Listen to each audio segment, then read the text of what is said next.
지난번에 말했지? 내년부터는 이제 아버지 어머니 제사 합친다고. 뭐? 진심이었어, 그게? 그럼 내가 그런 걸로 농담을 하겠어? 아니, 형님. 그건 아니라고 저희도 말씀드렸잖아요. 그게 왜 아닌데? 그럼 내가 이 몸을 해서 계속 제사 지내는 게 쉽겠어? 언니, 이거 음식 준비하는 게 그렇게 힘들어요? 아니, 장남이면 맏며느리면 부모 제사 지내는 건 도리 아니야? 그리고 우리가 제사 지내라고 그동안 꼬박꼬박 돈도 챙겨줬잖아. 내 말대로 해. 형님이 무슨 말씀하시는지는 알겠는데요. 그래도 어머니 돌아가시고 최소 3년은 따로 모셔야 그게 우리 어머니에 대한 예의라고 생각해요. 3년이 뭐야? 적어도 10년은 따로 모셔야지. 하는 데까지는 해보고 말을 해야지. 엄마 돌아가신 지 1년밖에 안 됐는데 벌써부터 제사를 합친다는 얘기를 하니까 그렇지. 맏며느리면 성의가 있어야지. 그동안 아버지 제사도 30년간 지냈어. 그런데 맏며느리 어쩌고 하는 소리가 지금 나와. 그게 오빠가 할 소리야? 장남이잖아. 내 눈에 흙이 들어가기 전까지는 그 꼴 못 보니까 알아서 해. 그건 저도 마찬가지예요. 오늘 이야기 속 주인공은 65세 임조선 씨와 그녀의 남편 그리고 시집 식구들에 관한 이야기입니다. 임 씨는 약 40년 전 장남인 남편과 결혼한 뒤에 지금까지 맏며느리 도리하며 살았습니다. 그래서 시어머니도 맏며느리라면 언제나 늘 한 수 접어주셨죠. 그런데 시부모님이 모두 돌아가신 지금 제사 때문에 60대 나이의 시누이와 시동생 때문에 큰 소리 내고 죽이네 살리네 할 줄은 꿈에도 몰랐습니다. 그것도 건강 때문에 더 이상 못 모시는 것을 두고 말이죠. 그렇지만 젊어서야 시집 식구들이 무서웠지. 이제 와서는 무서울 것도 없고 거리낄 것도 전혀 없었습니다. 그리고 임 씨에게 중요한 것은 돌아가신 분들의 제사가 아니라 내 옆에 살아있는 남편의 건강이었습니다. 그리고 고생이라고는 모르고 와서 밥만 얻어먹고 갔으면서 이제 와서 이래라 저래라 며느리가 어쩌고 하며 호통치는 시누이의 말을 더는 들어줄 용의도 없었습니다.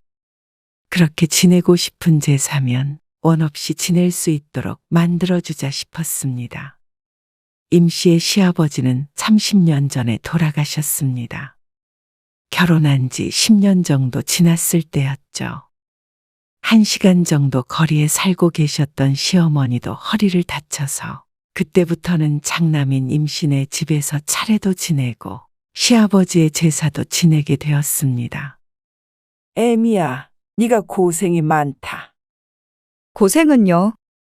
임 씨도 젊었던 나이에 힘들지 않았던 것은 아니었지만 그래도 고생한다는 걸 시어머니나 남편이 알아주니 덜 힘들었습니다. 여보 좀 누워봐. 주물러 줄게. 제사 음식 많이 하지도 않았는데 뭘. 괜찮아. 그래도 식사 준비까지 하느라 정신 없었잖아. 시동생과 시누이 식구들까지 와서 밥을 먹고 가니 그 뒤치다꺼리 하는 것이 제사 음식 준비하는 것보다 힘든 건 사실이었습니다. 남편은 꼭 이렇게 명절이나 제사가 끝난 밤이면 1시간 가까이 어깨를 주물러주곤 했죠. 그리고 돌아가신 임 씨의 친정부모님의 제사에도 꼭 참석했고 나중에 임 씨의 오빠가 제사를 없애자고 했을 때도 우리가 가져와서 모시자고 했습니다. 결국은 없앴지만 말이라도 고마웠습니다. 남편은 평생 속 썩이는 일 없이 성실히 일했고 가정적이었으며 존경할 만한 인품이 있었습니다. 하지만 제사만큼은 시어머니의 뜻에 따르길 원하니 임 씨도 그 정도는 남편을 위해 하자 싶었습니다. 그래서 그 오랜 세월 임 씨도 억울한 일도 힘든 일도 있었지만 남편 덕에 참고 살아갈 수가 있었죠. 그리고 15년 전부터는 연로한 시어머니를 임씨 부부가 모시고 살았습니다. 외아들은 결혼 직후 외국에 나가 살고 있기 때문에 오랫동안 임씨와 남편, 시어머니 셋이서 살았죠. 시골에 받을 땅이 있는데 그거 너희 주마. 시아버지가 돌아가시고 얼마 안 되었을 때 어느 날엔가 시어머니가 명절에 조용히 불러 임씨에게만 이야기한 적이 있었습니다. 무슨 땅이냐고 놀라 되묻는 임씨에게 시어머니는 검지 손가락을 입가에 세우며 속삭였습니다. 큰 집에 받을 땅이 있거든. 옛날에 네 시할아버지 살아계셨을 적에 우리가 받았어야 했던 땅인데 어쩌다 큰 집 앞으로 가게 된 땅이야. 그거 받아서 너희 줄게. 대신 다른 애들한테는 말하지 말고. 시동생과 시누이에게는 비밀로 하라며 신신당부하는 말에 당시 임씨의 가슴이 두근거렸습니다. 기대하지 않았다면 거짓말이었겠죠.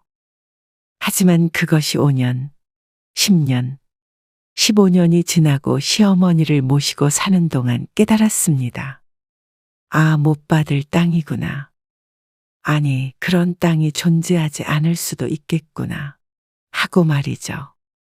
설령 있다고 하더라도 큰 집에서 줘야지만 받을 수 있는 것이고, 시아버지도 돌아가신 지 오래된 마당의 임씨가 확인할 길은 없었습니다. 그런데 임씨 부부가 시어머니를 모시고 산 지 몇 년 되었을 때, 어느 날 시어머니가 임씨 부부를 법무사 사무소에 끌고 갔습니다. 그리고 큰집 며느리가 재산을 정리해서 줬다며 정말 그 땅을 받아서 임씨의 명의로 넘겨주었습니다. 아들도 아닌 며느리인 임씨의 명의로 말이죠. 그러면서 참 고마웠다 하셨습니다. 그런데 막상 비밀스럽게 받고 나니 이대로 남편의 동생들에게 말없이 독차지해도 되는 것인가 하는 고민이 되었습니다. 땅을 그 당시 시세로 계산해 보아도 못해도 3억은 된다고 그랬습니다. 그런 돈을 정말 한 푼도 안 나눠줘도 되는 건가 했죠. 남편도 말은 안 했지만 심란한 눈치였습니다.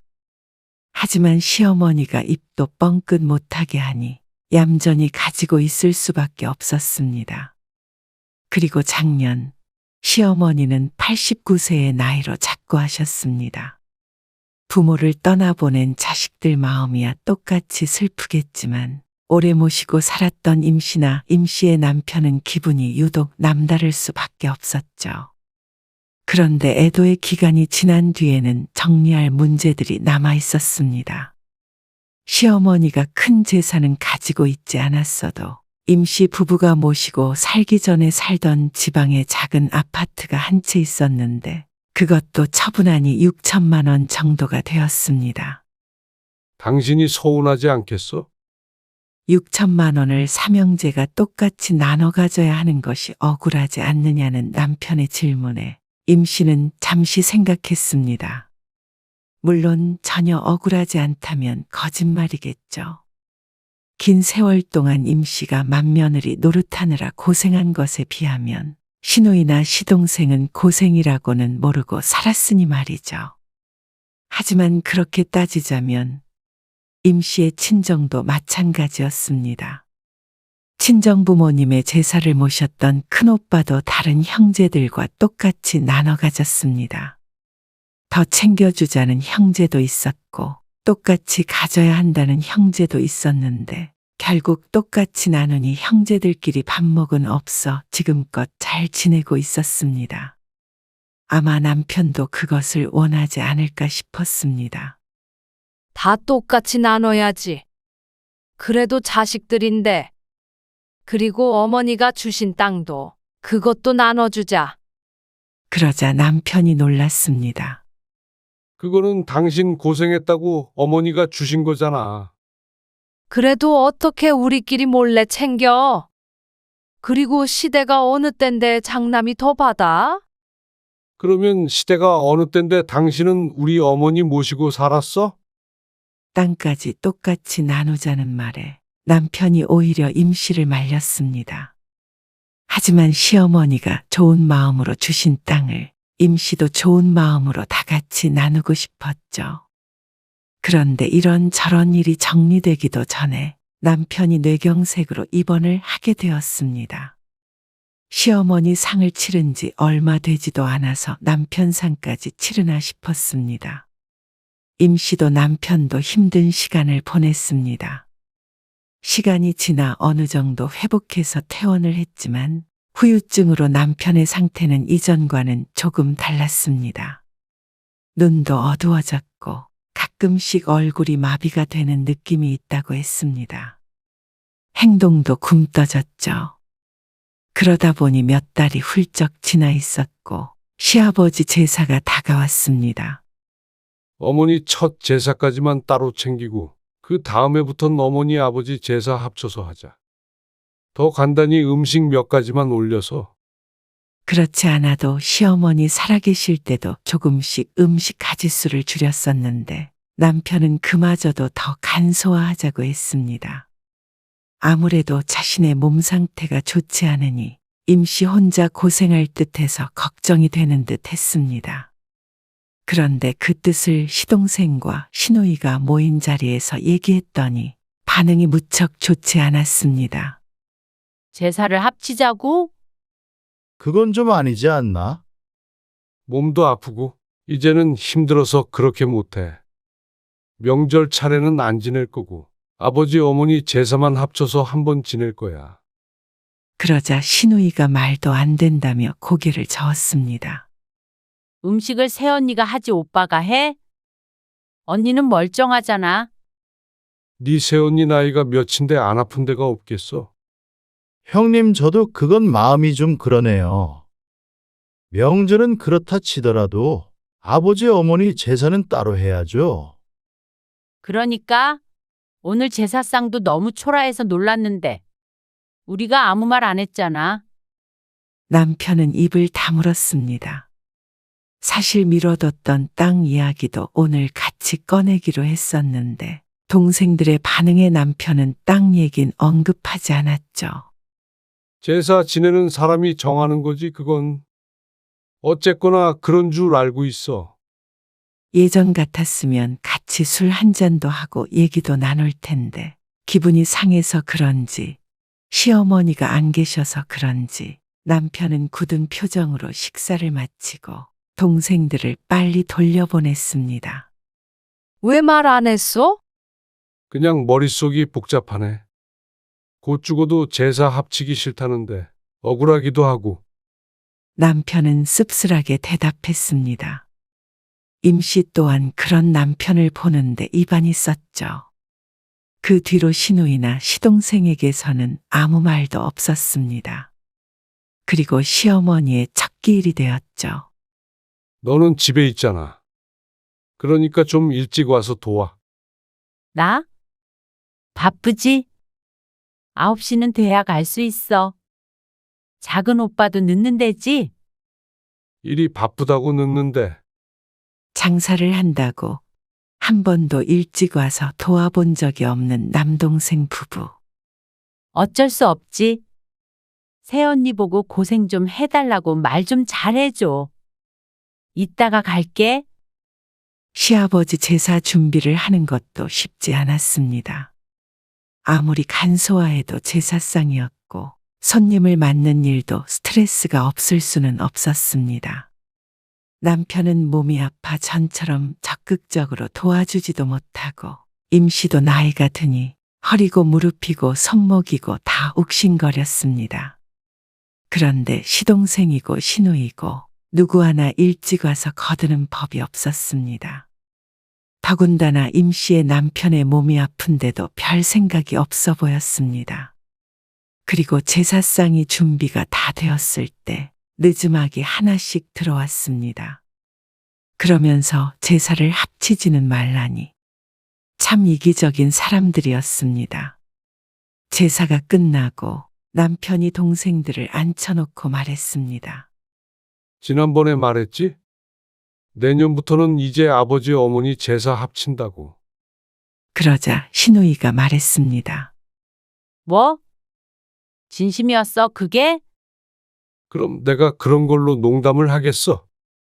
아니, 형님. 그건 아니라고 저희도 말씀드렸잖아요. 그게 왜 아닌데? 그럼 내가 이 몸을 해서 계속 제사 지내는 게 쉽겠어? 그러자 신우이가 임씨를 힐끗 쳐다보았습니다. 언니, 이거 음식 준비하는 게 그렇게 힘들어요? 꼭 임씨가 남편을 조종이라도 했다는 듯한 말투였습니다. 아니, 장남이면 또 맏며느리면 부모 제사 지내는 건 도리 아니야? 신우이가 특히나 흥분해서 말했습니다. 그리고 우리가 제사 지내라고 그동안 꼬박꼬박 돈도 챙겨줬잖아. 그 말에 임씨는 속으로 웃었습니다. 각자 10만 원씩 총 20만 원을 받았는데 그 돈으로 누가 대신 제사를 지내준다면 임씨는 그보다 더 많이라도 기꺼이 낼 의향이 있었습니다. 내 말대로 해. 남편이 단호하게 말하자 시동생이 남편을 설득하려고 입을 열었습니다. 형님이 무슨 말씀하시는지는 알겠는데요. 그래도 어머니 돌아가시고 최소 3년은 따로 모셔야 그게 우리 어머니에 대한 예의라고 생각해요. 그런데 남편이 뭐라고 대답하기도 전에 신우이가 말을 얹었습니다. 3년이 뭐야? 적어도 10년은 따로 모셔야지. 앞으로 10년이면 제사를 지내는 게 아니라 제사상 받을 나이가 될 수도 있을 것 같았습니다. 아니, 언니. 우리 엄마가 새언니를 얼마나 예뻐했어요? 오빠에게는 차마 대들지 못하고 임씨를 향해 말하는 신우이가 얄미웠습니다. 왜 김씨 제사를 자꾸 임씨에게 설득하려고 하는지 모를 일이었습니다. 그런 얘기가 지금 왜 나와? 아니, 그러니까 하는 데까지는 해보고 말을 해야지. 엄마 돌아가신 지 1년밖에 안 됐는데 벌써부터 제사를 합친다는 얘기를 하니까 그렇지. 맏며느리면 성의가 있어야지. 그동안 아버지 제사도 30년간 지냈어. 그걸 뻔히 아는데도 맏며느리 어쩌고 하는 소리가 지금 나와. 그러자 신우이가 얼굴이 벌개져서 말했습니다. 어쨌거나 장남이잖아. 장남이니까 내 말 따라. 알겠어? 형님, 그러자 신우이가 너무하네 어쩌네. 돌아가신 엄마가 관에서 벌떡 일어나네 어쩌네 하며 울고불며 외쳤습니다. 임씨는 화가 나기보다는 황당한 심정이 더 컸습니다. 그렇게 사랑하는 엄마인데 건강이 안 좋아져서 모시고 살아야 하는 때가 오니 모두 외면하며 장남에게 떠밀었습니다. 그런데 언제 이렇게 너도 나도 효자가 됐는지.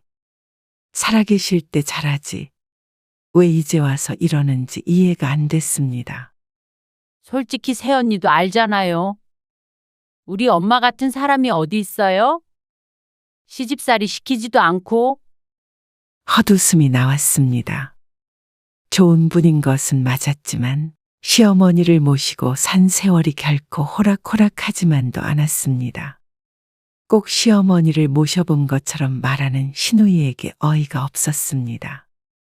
저도 알죠. 시어머니도 시아버지도 좋은 분들이셨어요. 저도 그래서 오래 제사 지내고 싶은데 이렇게 애 아빠 몸도 안 좋고 너무 힘들어요. 하지만 임씨의 말도 소용이 없었습니다. 나는 절대 찬성 못해. 더 이상 할 말 없으니까 얼른 돌아가 봐. 하지만 가란다고 갈 상황이 아니었습니다. 윽박을 지르다가 나중에는 손까지 벌벌 떨면서 엄마를 찾으며 목 놓아 우는 신우이 때문에 결국 임씨가 손을 휘 저으며 말했습니다. 무슨 말 하는지 알았으니까 진정하고 일단 돌아가세요. 그러자 시동생과 신우이가 긴가민가 하는 눈치로 쳐다보았습니다. 남편도 의아한 눈치로 임씨를 보았죠. 임씨는 지금 신우이에게 맞서서 소리치고 싸운다고 될 문제가 아닌 듯 했습니다. 그래서 적당히 달래서 둘을 내보냈습니다. 진짜로 안 합치려고 그러는 거야? 아니, 그게 아니라 내가 생각이 있어. 그리고 다음 시아버지 제삿날이 다가올 때쯤이었습니다. 새언니, 우리 아버지 제사 지내는 거죠? 제사 일주일 전에 시누이에게서 전화가 왔습니다. 그렇게까지 말하는데 지내야죠. 그렇죠? 그럼 전 시간 맞춰서 가면 되죠? 돈은 미리 송금할게요. 시누이는 자신이 이겼다고 생각한 것인지 목소리가 밝아졌습니다. 그리고 제사 바로 전날 오후가 되었을 때였습니다. 임 씨는 시누이에게 전화를 걸었습니다. 여보세요. 목소리가 왜 그래요? 아이고 어쩌죠. 제가 몸살이 나서 일어나질 못하고 있어요. 네? 몸살이요? 병원에 다녀왔어요? 아니, 내일이 제사인데. 병원 갈 정도 상태도 아니에요. 지금 오빠가 구급차 부른다고 난리예요. 뭐라고요? 그러면 제사는 어떻게 해요? 어쨌거나 이번에 저희 집에서 하는 건 힘들 것 같은데 두 분이서 상의해서 좀 준비해 주세요. 당황스러워하는 시누이를 모른 척하고 전화를 끊었습니다. 그렇게 10분쯤 지나자 남편의 전화가 울렸습니다. 아니, 형님. 형수님이 얼마나 안 좋길래 제사도 못 지내요? 심각해요? 말도 마라. 지금 구급차 불렀어. 뭐라고요? 아니, 그래서 우리 집사람 보고 지내라고 전화가 왔는데, 이거 참. 장남이 못하니 둘째 아들에게 차례가 간 모양이었습니다. 우리 집사람이 제사를 지내봤어야 알죠. 그건 너희가 알아서 상의를 잘해서 해봐. 그리고 결국 시동생네 집으로 결정이 났는지 밤늦게 제기와 각종 짐을 챙기러 찾아왔습니다. 아니, 어디가 얼마나 안 좋으시길래 그렇게 누워 있어요? 시동생이 왔는데도 자리에 누워있는 임 씨를 보고 시동생은 복잡한 표정을 지었습니다. 임 씨는 괜히 기침도 하며 눈을 감고 있었습니다. 겨우 잠들었으니까 얼른 가봐. 임 씨의 남편이 짐짓 목소리를 낮추며 말했습니다. 그리고 임 씨는 시동생이 간 뒤에야 눈을 떴죠. 그리고 다음날 오후에 연락이 왔습니다. 형수님, 아직도 누워 계세요? 그렇긴 한데 그래도 제사니까 제가 일어나서 가볼게요. 그리고 임 씨는 남편과 함께 시동생 집으로 갔습니다. 일부러 늦음하게 도착을 해보니 제사상이 전부 차려져 있었고 시누이도 와 있었습니다. 뭐야? 멀쩡해 보이는데? 아니야. 병원에서 링겔도 맞고 온 거야. 무리하면 안 돼. 시누이는 긴가민가한 표정을 지었습니다. 그리고 뒤이어 초췌한 모습의 시동생과 동서가 보였습니다. 싸웠는지 어쨌는지 절을 하고 식사가 끝날 때까지 시동생 부부는 서로 한마디도 섞지 않았죠. 아이고 잘 먹었네. 우리는 얼른 일어나자. 빨리 가는 게 도와주는 거야. 그 언젠가 시동생이 임 씨의 집에서 했던 말이었습니다. 좀 같이 치우고 가시죠. 몸이 안 좋아서. 시동생과 동서의 얼굴이 울그락불그락해졌습니다. 그 표정을 모르는 척 임 씨와 남편은 자리에서 일어났습니다. 그리고 이거 돈 줬던 거 돌려줘야 하잖아요. 우리도 10만 원 넣었어요. 그러고는 나왔는데 왠지 모르게 가슴이 시원하게 뚫리는 듯한 기분이 들었습니다. 알게 모르게 쌓인 게 있었던 것 같았습니다. 얼른 집에 들어가서 쉬자. 남편의 몸 상태가 좋지 못하니 걱정이 앞섰습니다. 난 괜찮은데. 오늘 이렇게 와보니까 새삼 당신한테 미안하네. 미안하긴. 저놈은 딱 한 번 하고도 저러는데 당신은 30년 동안 한 거잖아. 안 하면 이렇게 편한 걸. 임 씨는 남편을 부축하며 미소 지었습니다. 그리고 또다시 시어머니 제사가 돌아왔을 때도 임 씨는 똑같이 전날에 알아누웠습니다. 아니, 형님, 또 우리 집에서 지내라는 거예요? 집사람이 그날 몸져 누웠어요. 그리고 나도 잔소리 듣고 욕먹고, 장남도 아닌데 왜 내가 제사를 지내야 돼요? 그리고 어떻게 제사 때마다 아프냐고요? 형수님은 몸이 아픈 걸 어떻게 날짜를 정해서 아프냐. 그렇다고 음식을 누워서 차릴 수도 없잖냐. 그러자 시동생이 한숨을 푹 내쉬었습니다. 이번에도 우리 집에서 제사 지내면 나 이혼당해요. 그리고 식당 때문에 바빠 죽겠는데 어떻게 제사 때문에 일찍 문을 닫아요? 나한테 이래봤자 무슨 소용이야. 그럼 이 몸으로 내가 하랴? 그런 말이 아니잖아요. 나는 모르니까 성심이한테 전화해봐 그럼. 남편이 신우이에게 전화해보라고 하자 시동생이 마지못해 전화를 끊었습니다. 그러자 이번엔 신우이에게 제사가 넘어갔는지 신우이 집으로 방문하게 되었습니다. 이번에도 꽤나 멀쩡해 보이는 임 씨를 보고는 신우이는 무척 억울해 보였습니다. 이쯤 되니 진짜 아픈지 가짜로 아픈지는 몰라도 앞으로 골치가 단단히 아프겠다 싶은 것 같았습니다. 아니, 어떻게 아들이 둘인데 딸인 내가 제사를 준비해? 지난번엔 우리 집에서 했잖아. 아무리 그래도 아들이 지내야지. 제사 지내는데 아들, 딸이 어딨어? 어지간히 힘들었는지 서로 다투는 시동생과 신우이를 보며 임 씨는 속으로 혀를 찼습니다. 지금 남편의 심정도 크게 다르지 않을 듯 했습니다.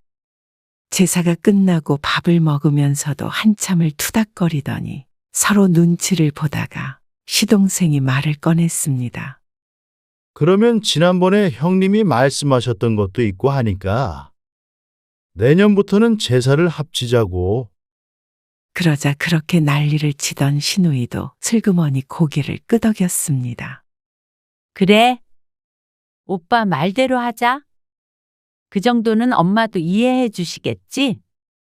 어쨌거나 2번은 따로 지낸 거잖아. 10번은 따로 지내야 한다며 목구멍이 보이도록 소리치던 게 얼마 되지도 않았는데 참 뻔뻔한 말이었습니다. 이번에 제사를 합치게 되면 임 씨의 짧고 소소한 복수 아닌 복수가 이렇게 끝나나 싶었습니다. 그런데 남편이 뜻밖의 말을 했습니다. 평생 우리가 지냈으니까 이제는 제사를 너희 둘이 번갈아 가면서 지내. 네, 오빠, 뭐라고 그러는 거야, 지금? 못 들었어? 제사를 합치든 안 합치든 너희 둘이 번갈아 가면서 지내던가 아니면 둘이 상의해서 한 사람이 지내던가 해. 우리는 앞으로 오늘처럼 참석만 할게. 그게 말이 돼?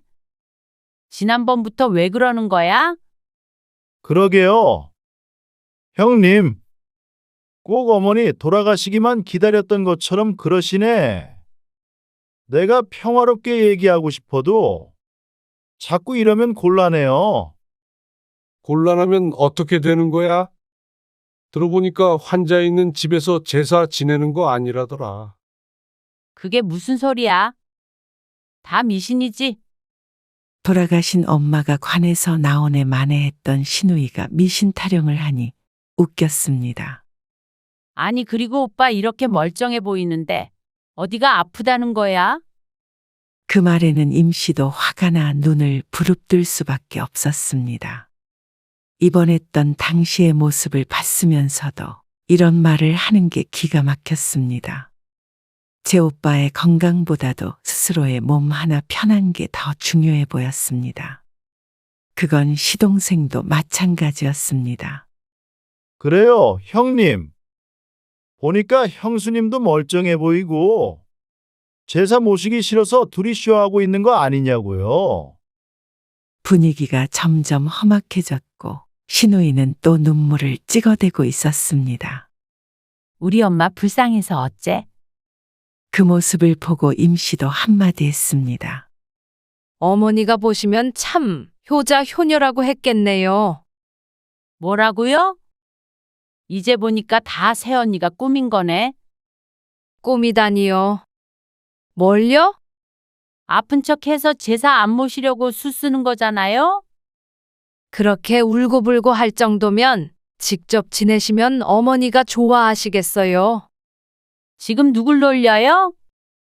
아니요. 저는 돌아가신 시부모님 제사보다 살아있는 내 남편 건강이 더 중요해요.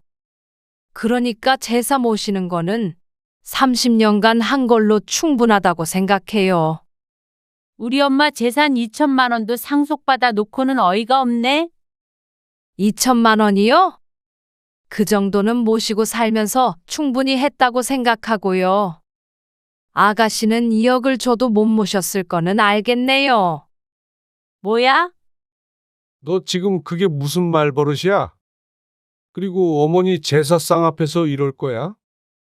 이렇게 서로 지내기 싫다 그러면 차라리 없애자. 임씨와 남편은 자리에서 일어났습니다. 없애자고. 정말 말세다 말세야. 시동생도 씩씩대며 돌아갔고 임씨도 치우는 것을 도와주지 않고 돌아와 버렸죠. 그리고 집에 돌아와서 착잡해 보이는 남편에게 임씨가 말했습니다. 두 분 제사 합쳐서 우리가 지내. 남편이 동생들 앞에서 없애자고는 했지만 진심이 아닐 거라고 생각했습니다. 그런데 남편이 고개를 저었습니다. 아니야. 정말로 이번에 제사 없애려고. 이만큼 했으면 됐잖아. 임씨가 놀라서 남편을 쳐다보았습니다. 당신 말이 맞아. 돌아가신 부모님 제사보다 산 사람이 더 중요하지. 어머니도 충분히 이해하실 거야. 제사 지내면서 저놈들 얼굴 매년 보고 싶지도 않고 더 이상 당신 고생시키고 싶지도 않아. 진심이야? 그래. 그러니까 연금 나오는 걸로 생활비하고 어머니가 주신 그 땅 팔아서 우리끼리 여행도 다니고 살자. 이번에 아파 보니까 남은 인생이 너무 아깝더라고.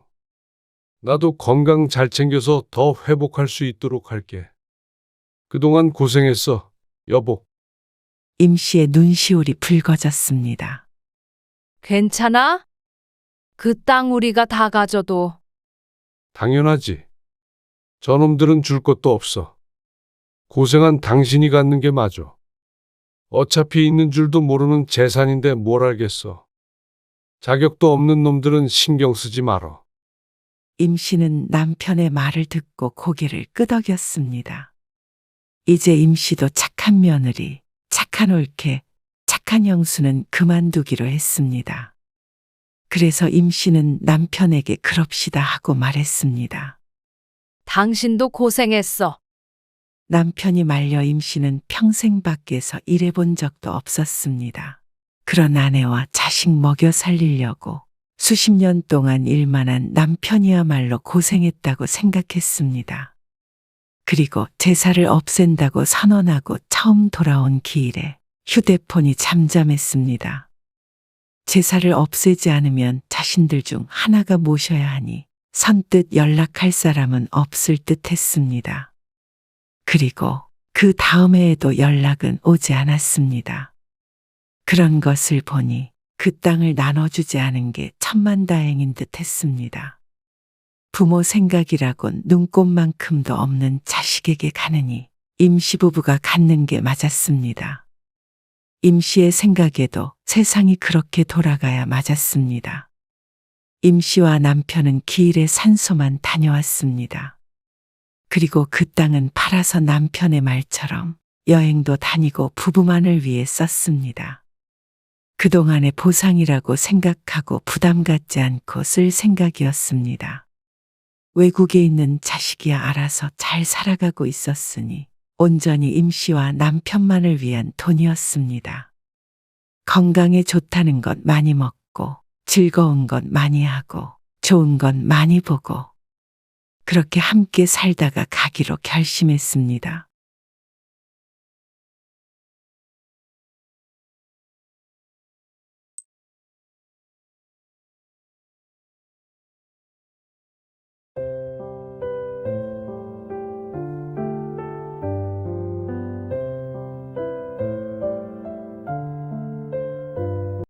애엄마한테 뭐라고 하신 거예요?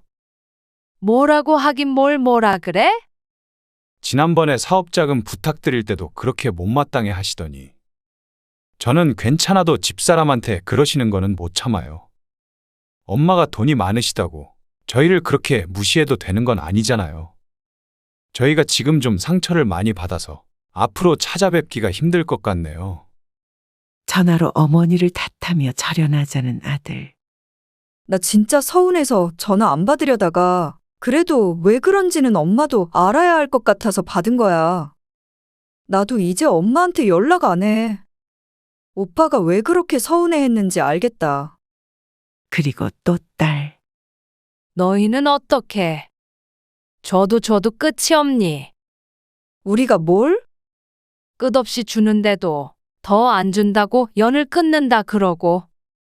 너희는 엄마랑 절연하는 게 그렇게 쉽니? 쉬운 게 아니라 엄마가 너희한테 해준 것들은 하나도 생각이 안 나니? 해준 건 모르겠고. 엄마가 자식들한테 돈을 아끼려고 하니까 우리가 이러는 거지. 나만 그런 게 아니라 오빠도 그러잖아. 그러면 엄마도 스스로 잘 생각해봐. 오늘 이야기 속 주인공은 71세 정동림 씨입니다. 그리고 그녀의 아들과 딸에 관한 이야기이죠. 남편 없이 키운 아들, 딸. 정 씨는 70이 넘는 동안 자신의 삶엔 오로지 자식들밖에 없었습니다. 하지만 돌아오는 건 효도가 아닌 절연. 돈 필요할 때만 부모를 찾고 수 틀리면 연을 끊자는 말을 쉽게도 내뱉는 자식들이었습니다. 정작 해외여행 갈 땐 어머니를 챙기는 자식 하나 없고 지들끼리 좋았죠. 정 씨는 허무함에 이대로 살아서 뭐하나 하는 생각도 했습니다. 하지만 이내 달리 생각하기로 했습니다. 이제라도 스스로의 인생을 찾는 게 득일 것이었습니다. 사실 그걸 모르던 것은 아니었지만 그보다 자식들이 중요했기에 외면하고 살았는지도 몰랐습니다. 자식들 때문에 내 인생 손해보는 것은 40년으로도 충분했습니다. 이제 더 이상은 정 씨도 넌떨머리가 났습니다. 그래서 절연하면 누가 더 손해일지 지켜보자 싶었죠. 정 씨의 남편은 딸이 태어난 지 얼마 안 돼서 교통사고로 세상을 떴습니다. 그때가 딸이 돌이 안 됐을 때였으니 그 막막함이 이루 표현할 수 없었죠. 혼자의 힘으로 자식 둘을 키우기가 어떻게 쉬웠을까요? 남편이 죽고 나온 보험금은 최후의 보루로 남겨두고 쓰지 않았습니다. 대단한 금액도 그렇다고 적은 액수도 아니었지만 분명한 건 벌지 않고 쓰다 보면 그 돈은 금방 바닥이 난다는 사실이었습니다. 그래서 정 씨는 여러 식당에서 일을 하며 3년간 친정집에 얹혀 살았습니다. 어린 자식들이 있기 때문에 부모의 도움 없이는 일을 나갈 수가 없었습니다. 그리고 3년째 되던 날 아이 둘을 데리고 독립을 했습니다. 앞으로 어떻게 하려고? 식당 계약했어요. 좀 더 살다 나가지. 엄마도 힘든데 그만 얹혀 살아야죠. 열심히 벌어서 3년간 은혜 꼭 갚을게요. 은혜는 무슨 더 못 도와줘서 엄마가 미안하지. 정 씨는 친정엄마의 집에서 나와 다른 도시에 자리 잡았습니다. 그리고 저축해두었던 남편의 보험금으로 작은 식당을 차렸습니다.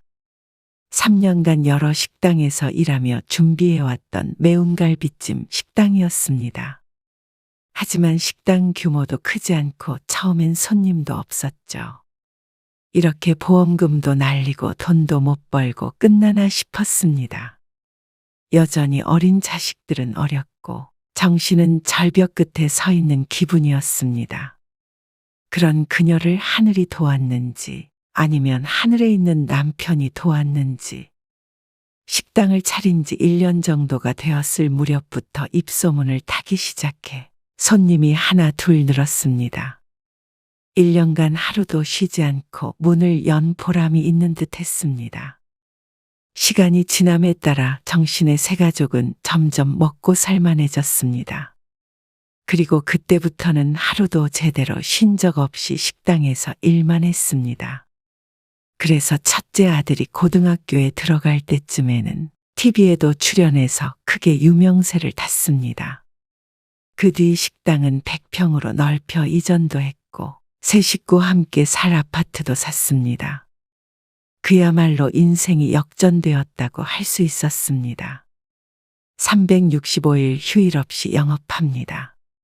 식당 입구에 가장 크게 적혀 있는 문구였습니다. 문에 적혀 있는 대로 식당은 지난 수십 년 동안 한 번도 문을 닫은 적이 없었습니다. 직원들이 있기에 몸이 안 좋으면 늦게 출근하거나 일찍 퇴근하기도 했지만 출근을 아예 안 한 적은 손에 꼽힐 정도로 적었습니다. 이 집이 온 동네 돈 다 쓸어 모으네요. 그랬으면 소원이 없겠네요. 아니, 여행도 안 가세요? 여행은 안 간지 오래되긴 했네요.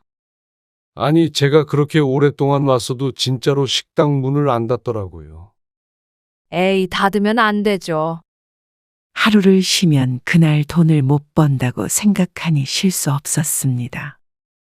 그렇게 달려온 세월이 30년이 넘었고, 그래서 아들, 딸 시집 장가 보내고 제대로 뒷바라지를 할 수 있었습니다. 어머니, 잠시만 여기 앉아보세요. 점심시간이 지나고 식당이 한산해지니 아들이 찾아왔습니다. 그러더니 구석에 있는 테이블에 앉아 맞은편에 정씨를 앉혔습니다. 무슨 일이야? 밥 먹으러 온 거 아니야? 아니요. 밥은 먹었어요. 드릴 말씀이 있어서요. 아들의 말에 정씨는 괜스레 긴장이 됐습니다. 저 급하게 사업자금 좀 융통해 주실 수 있어요? 또, 이번엔 큰 건이라서 그래요. 잘 되면 곱절로 돌려드리죠, 당연히. 아들은 대학 졸업 후에 취직을 하지 않고서는 쭉 이 사업, 저 사업을 기웃거렸습니다. 여러 사업을 시도하니 지금까지도 제대로 자리를 잡지 못했는데 그런 과정에서 사업자금을 융통해달라고 한 게 벌써 여러 번이었습니다. 정 씨도 요식업을 하며 힘들게 살았기 때문에 아들은 안정적인 직장에 다녔으면 하는 마음이 컸지만 큰 돈을 벌겠다며 늘 일을 벌렸습니다. 그것마저도 정 씨의 도움이 아니었다면 시도도 못했을 것이었습니다. 3년 전쯤 빌려간 후로 한동안 뜸하더니 다시 찾아온 이유가 있었습니다. 식당이 돈도 잘 버는데 그 정도는 충분히 해주실 수 있지 않아요? 작년에 웬 젊은이들이 영상을 촬영해 가더니 어디에 올라갔는지 이제는 점심, 저녁 시간이 되면 식당 앞 주차장까지 손님이 줄을 섰습니다.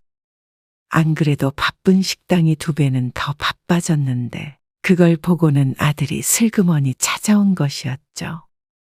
밑 빠진 독에 물 붓기 아니니. 무슨 말을 그렇게 하세요? 이번에는 거래처도 확실해요. 마지막이라고 생각하고 좀 도와주세요. 정 씨는 속으로 한숨을 쉬었습니다. 그러고는 아들이 요구한 금액의 절반만 도와주기로 합의를 받습니다. 걱정 마세요. 갚을게요. 갚지 않아도 되니 제발 좀 잘 됐으면 했습니다. 먹고 살 만큼은 버는 것 같은데 더 많은 걸 원하니 자꾸 다른 사업을 찾아다니는 것인 듯 했죠. 식당에 직원도 더 구해야 되고 정신없어. 얼른 가봐. 그렇게 아들이 돌아가고 난 저녁에 며느리에게서 전화가 걸려왔습니다. 어머니, 직원 구하신다고요? 많이 바쁘세요? 직원이 지난주에 그만뒀는데 요즘 더 바빠져서 한국인으로 구하려는데 잘 안 구해지네. 안 그래도 그런 거 같아서 전화드렸어요. 제가 좀 도와드리면 어떨까 하고요. 식당 일을 도와주겠다는 며느리. 아무래도 가족이 낫잖아요. 새로운 사람 쓰는 것보다. 저도 용돈벌이도 좀 하고요. 정말? 네. 큰애 내년에 고3 되니까 그때까지 1년 정도 도울게요. 정 씨는 반가운 마음이 들었습니다. 그럼 월급은 얼마나 줘야 해? 에이, 그건 어머니가 알아서 챙겨주세요. 며느리는 내일부터 출근한다며 전화를 끊었습니다. 정 씨는 며느리에게 월급을 얼마나 줘야 할지 고민이 되었습니다. 도와주겠다고 나선 것도 고맙고 아무래도 사업하는 아들 때문에 마음고생도 많이 했을 며느리이기 때문에 섭섭하지 않게 챙겨줘야 할 듯 했습니다. 며느리가 일한 지 한 달째 되던 날, 정 씨는 일반 직원이 받는 월급의 2배 정도를 주었습니다. 며느리는 월급을 받고 흡족한 눈치였습니다. 하지만 정 씨는 또 다른 고민이 있었죠. 카운터는 내가 볼 테니까 다른 일 봐요. 며느리가 카운터를 보고 있던 직원을 보냈습니다. 정 씨는 화분을 정리하며 그 모습을 지켜보았습니다.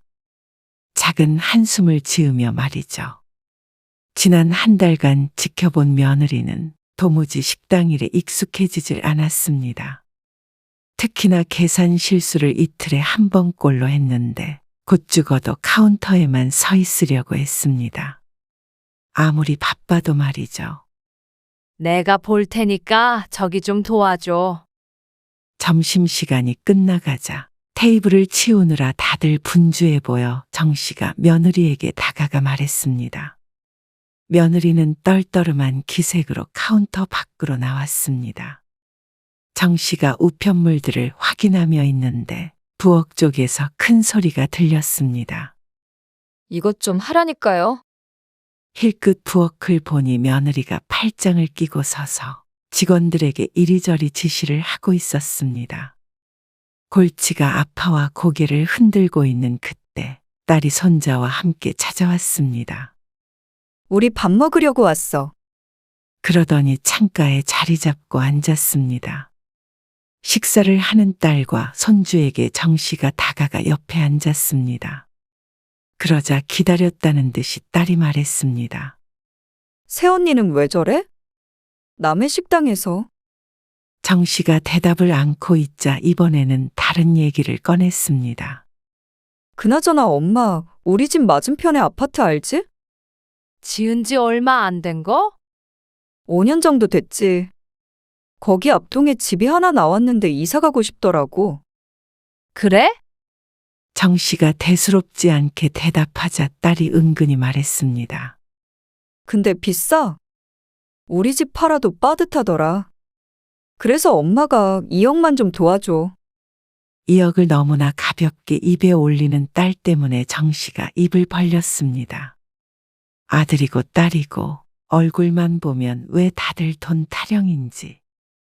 이 여기 무슨 개 이름이니? 아니, 장사가 이렇게 잘 되니까 엄마한테는 개 이름일 수도 있지. 점심시간에 사람들이 한 차례 빠져나가고 빈 그릇이 가득한 테이블들을 보며 딸이 말했습니다. 오빠는 도와준 거 아니야? 빌려달라던데. 그러면 너도 오빠만큼만 빌려줄게. 정 씨가 아들에게 얼마나 주었는지 말하자 딸은 생각보다 작은 금액이었는지 인상을 찌푸렸습니다. 그럼 이사를 못 가지. 나머지는 너희가 벌어서 사면 되잖아. 그러자 이번엔 입이 삐죽 나왔습니다. 딸은 식사를 마치고 돌아갔습니다. 그리고 한 달쯤 더 지난 어느 날이었습니다. 정 씨는 벽에 걸린 시계를 바라보았습니다. 9시에 출근해야 하는 며느리인데 10시가 지나도록 오지 않았습니다. 처음엔 10분, 20분 늦었는데 며느리이기 때문에 그 정도는 눈 감아주니 이제는 말도 없이 1시간씩 지각하는 것은 예산일이었습니다. 어머니, 좀 늦었어요. 며느리가 웃으며 들어왔습니다. 그리고 점심 준비를 하는데 또 다시 큰 소리를 내는 며느리. 아니, 내가 여기에다가 놓지 말라고 몇 번 말해요? 이 그릇들은 원래부터 여기에 놨어요. 사장님이 그렇게 하라고 하셨고요. 여기다 두면 자꾸 걸리적거리잖아요. 이 밑에다 놓으라고요? 저번에도 말했는데 왜 또 이렇게 놔요? 며느리가 호통을 쳤고 직원도 말대꾸를 하다가 이내 입을 다물었습니다. 얼굴이 울그락불그락해진 상태로 며느리의 말에 따랐습니다. 정 씨의 식당에서 가장 오래 일했던 직원인데 일한 지 2달 정도밖에 안 된 며느리가 사장의 며느리란 이유로 가르치려더니 분할 수밖에 없었죠. 며느리는 그제서야 자신의 말대로 정리하는 직원을 보며 휙하니 뒤돌아 가버렸고 정 씨는 서둘러 직원에게 다가갔습니다. 그러자 직원이 붉어진 눈으로 하소연했습니다. 사장님, 이건 아니잖아요. 알지, 알아. 내가 잘 말할게. 직원들도 불만이 많아요. 아이고, 내가 잘 못 챙겼네. 미안해. 뒤에 가서 조금 쉬다 와. 정 씨는 직원을 달랜 뒤에 며느리를 찾아 밖으로 데리고 나갔습니다. 그리고 며느리를 식당 뒤 벤치에 앉힌 뒤에 말했습니다. 다 보는 데서 그러면 안 돼. 직원들이 뭘 잘못하면 나한테 말해. 아니, 몇 번을 말했는데 그 직원이 매번 제 말을 무시하잖아요. 어머니가 보신 게 전부가 아니에요. 무시라니. 그런 거 아니야. 오해야. 며느리도 정 씨의 말이 고가운지 얼굴이 붉어졌습니다. 그 직원이 우리 식당에서 제일 오래 일한 사람이야. 식당 일에 대해서 알아도 그 직원이 훨씬 잘 아는 게 당연했습니다. 요즘 한국인 직원 구하기도 힘든 때인데 가장 일 잘하는 직원이 며느리 때문에 그만둘까봐 골이 아팠습니다. 그리고 출근 시간도 좀 잘 지키고 해줘. 다른 직원들 보기에도 그렇잖아. 정 씨는 며느리를 좋은 말로 타이르려고 노력했습니다. 하지만 며느리는 기분이 상한 듯 보였습니다. 그래도 어쩔 수 없었습니다. 이렇게 말해두지 않으면 며느리 하나 때문에 직원들을 잃게 생겼으니 말이죠. 그런데 며느리는 일이 끝나기도 전에 말없이 퇴근을 해버렸습니다. 직원들에게서 그 소식을 전해 듣고는 정 씨가 깊은 한숨을 쉬었습니다. 시간 좀 지켜달라고 한 게 얼마 되지도 않았는데 퇴근도 자기 마음대로였습니다. 그런데 며느리는 다음날 아침에도 출근하지 않았습니다. 전화를 해도 받지 않았죠. 오늘도 늦나 싶어서 정 씨도 화가 났습니다. 점심시간이 될 때까지도 나오지 않은 며느리 때문에 정 씨는 아들에게 전화를 걸었습니다. 그러자 아들에게서 들려온 대답이 기가 막혔죠. 애엄마가 이제는 일 못하겠대요. 뭐라고? 그만둔다는 소리야? 네. 황당하기도 하고 화가 나기도 해서 대답을 않고 있자 오히려 아들이 정 씨를 탓했습니다. 애엄마한테 뭐라고 하신 거예요? 뭐라고 하긴 뭘 뭐라 그래? 아니, 직원들한테 한마디 했다고 집사람을 혼내셨다면서요. 출근 시간 가지고도 뭐라 그러시고 다 마음에 안 들어 하시는 것 같다고 그러던데. 아니에요. 그럴 리가 있니? 그런 식으로 말한 게 아니야. 그래도 그런 말은 하긴 하셨다는 거네요. 다른 직원이랑 비교하고 애엄마는 좋은 마음으로 도와드리려고 간 거였는데 저까지 마음이 너무 상하네요. 그런 게 아니래도 직원한테 큰 소리로 뭐라 그러길래 그러지 말라고 한 것뿐이야. 어쨌거나 어머니는 며느리 편을 들어주셨어야죠. 지난번에 사업자금 부탁드릴 때도 그렇게 못마땅해 하시더니 저는 괜찮아도 집사람한테 그러시는 거는 못 참아요. 어머니가 월급 주는 입장이라고 저희를 그렇게 무시해도 되는 건 아니잖아요. 저희가 지금 좀 상처를 많이 받아서. 그래서 저희는 앞으로 어머니 찾아뵙기가 힘들 것 같네요. 당황한 정 씨가 말이 없자 끊어진 전화. 황당한 마음을 추스려 다시 아들에게 전화를 걸어보았지만 아들은 받지 않았습니다. 귀신에게 뺨이라도 맞은 듯 했습니다. 붉어진 며느리의 얼굴에 기분이 좋지 않았다는 건 알았지만 이렇게 말없이 일을 그만두고 아들이 다시는 찾아오지 않겠다고 말할 만한 일이었는지 정 씨는 이해가 가지 않았습니다. 사업자금 얘기를 언급한 것을 봐서는 내심 아들이 자신에게 서운한 감정이 있었기에 이런 결론이 나온 듯 했습니다. 마음이 복잡했습니다. 하루가 지나고 이틀이 지나도 그 생각에 일이 손에 잘 잡히지 않았습니다. 아들 며느리가 서운하다는데 정씨 자신이 사과해야 하는 건가 싶기도 했습니다. 그러다가도 아니 내가 왜 사과를 해 하고 억울한 마음이 들기도 했죠. 결국엔 생각의 끝은 내가 잘못 살았나 하는 고민이었습니다. 이런 생각이 꼬리에 꼬리를 무는 것이 며칠 반복되고 있었습니다. 그러던 차에 딸이 아들에게서 소식을 들었는지 정 씨에게 전화를 걸었습니다.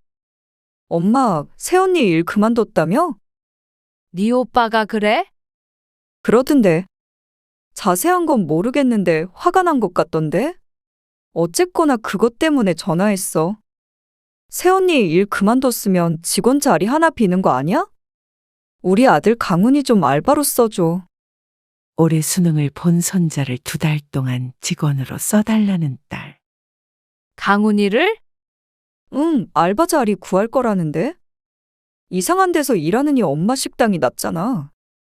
여름방학 때 친구들이랑 해외여행 갈 거라고 돈 모은대. 그래, 알았어. 그리고 선주는 그 다음 주부터 출근을 했습니다.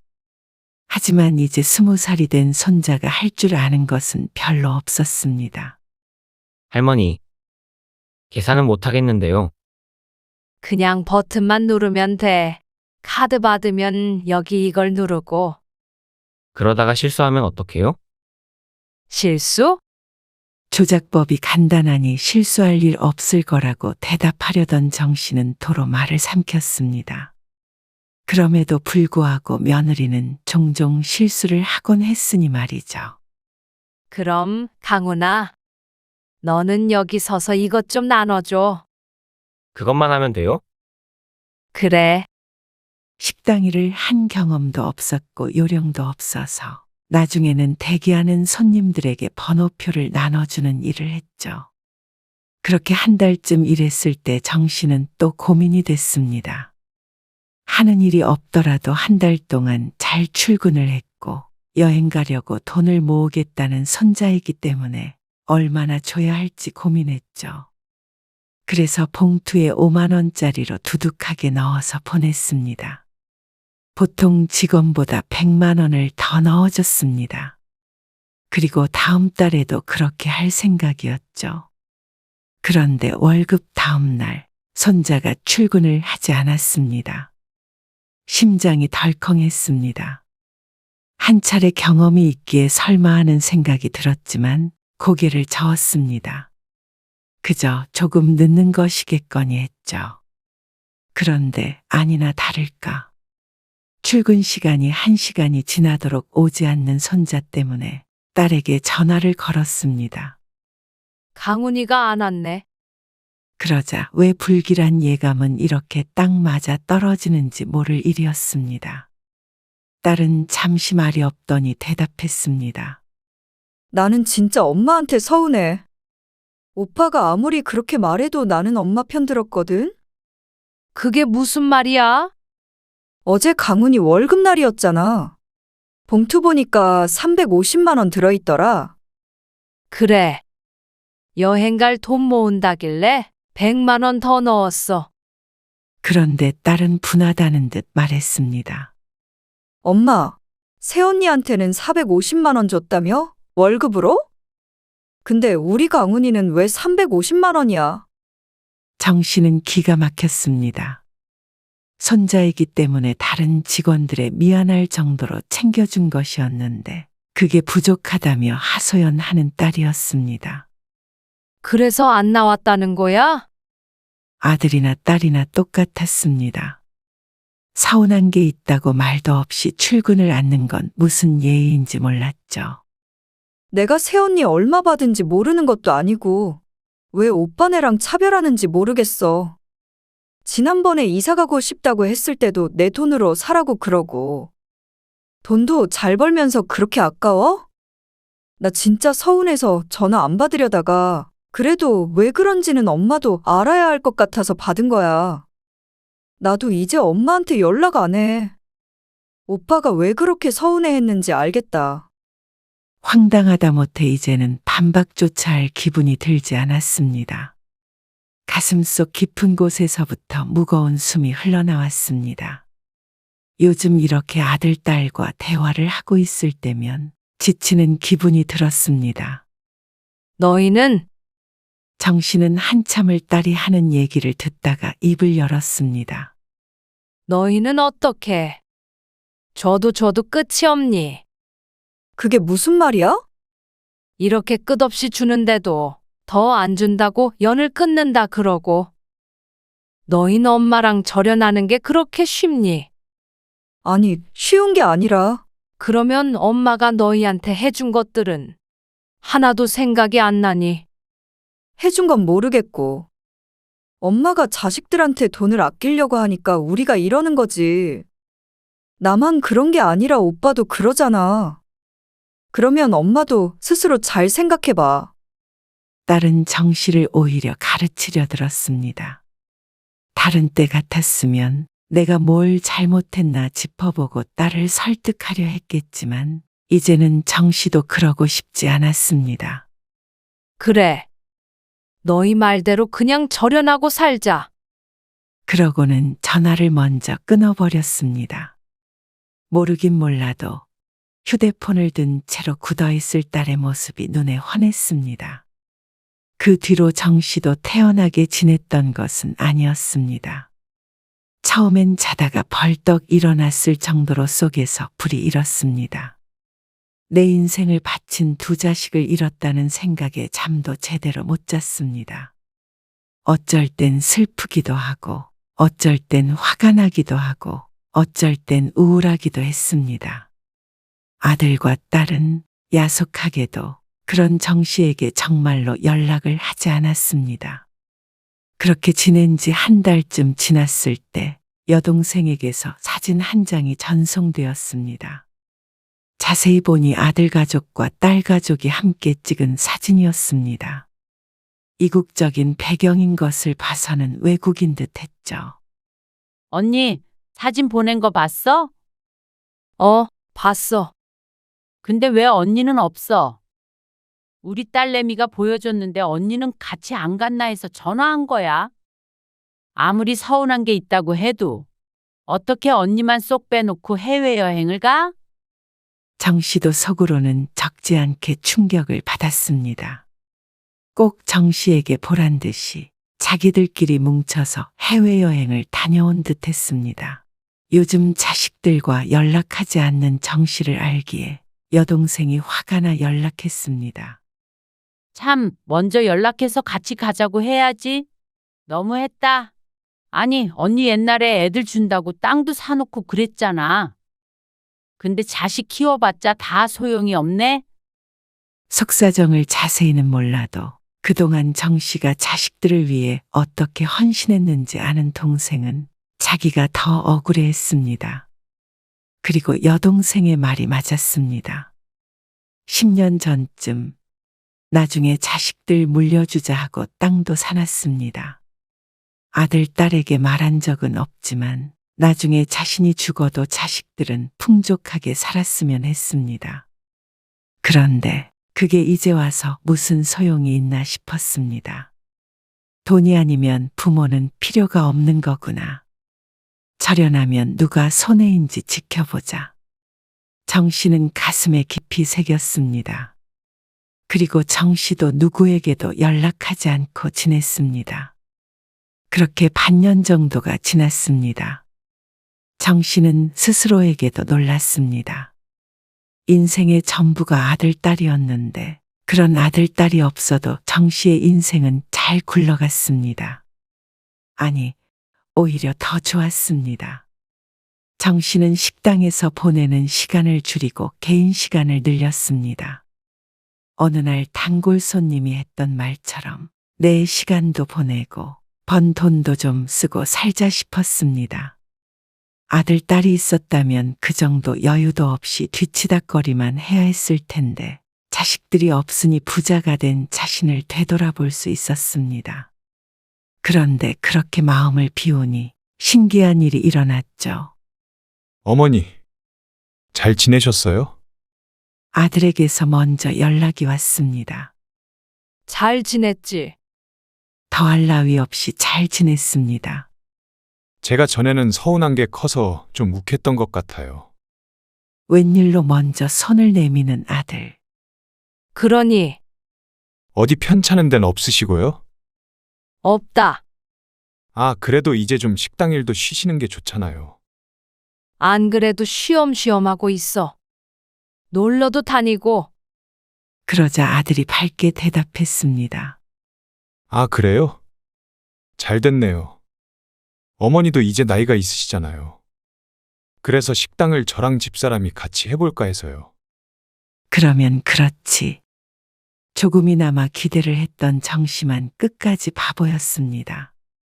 나는 아직 건강하고 내가 힘쓰는 일 하는 것도 아니니까 걱정 없어. 그래도요. 이제 70세도 넘으셨는데. 아니, 정씨가 딱 잘라 말하자 아들이 입을 꼭 다물었습니다. 사실 내가 너희 주려고 예전에 사둔 땅이 있어. 정말요?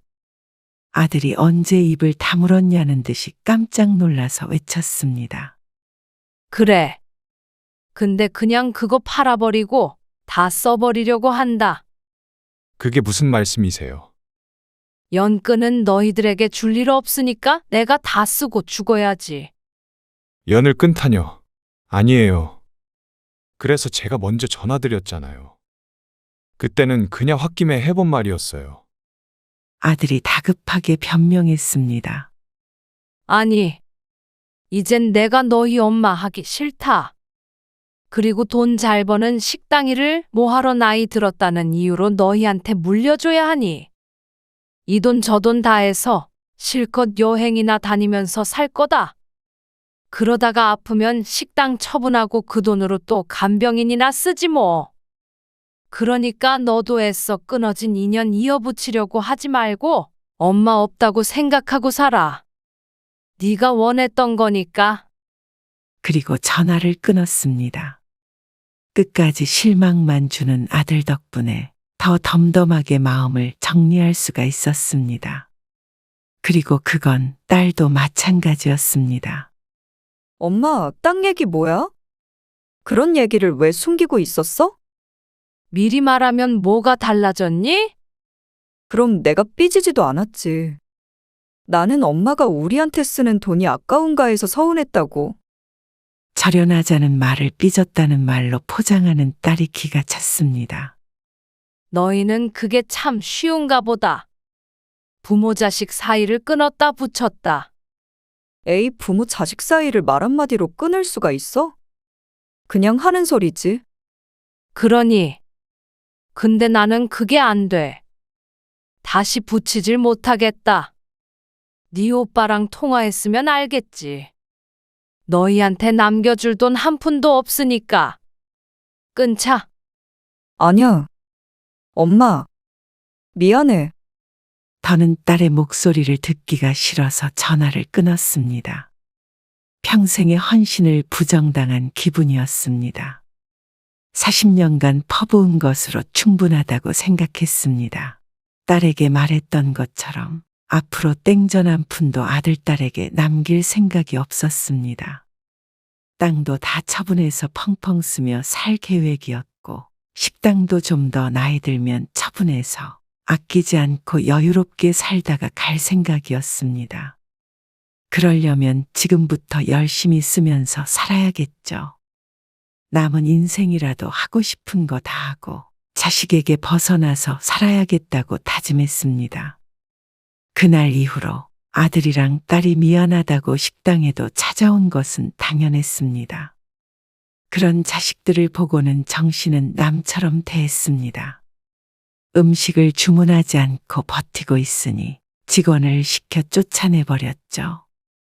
연을 끝내 만회하더니 정씨가 이렇게 단호하게 나올 줄은 몰랐을 것이었습니다. 정 씨 스스로도 그렇게 할 수 있을 거라고 생각을 못했으니 말이죠. 그런데 한 가지 확실한 건 연을 끊으니 누가 후회하고 있는지였습니다. 늘 당연했던 부모의 사랑과 도움 없이 어떻게 살아갈지 막막하겠지만 더 이상은 정 씨도 자식에게 퍼주고 오히려 눈치 보며 전전긍긍하는 삶을 살지 않기로 했습니다. 사장님 지난주에 계속 안 보이시던데요. 여행 좀 다녀오느라 자리 비웠죠. 아이고, 그래서 그런지 얼굴이 폈네요. 지난번에 왔던 단골 손님의 말을 듣고 정 씨는 웃었습니다. 자식에 대한 집착을 버리니 정 씨도 홀가분했습니다.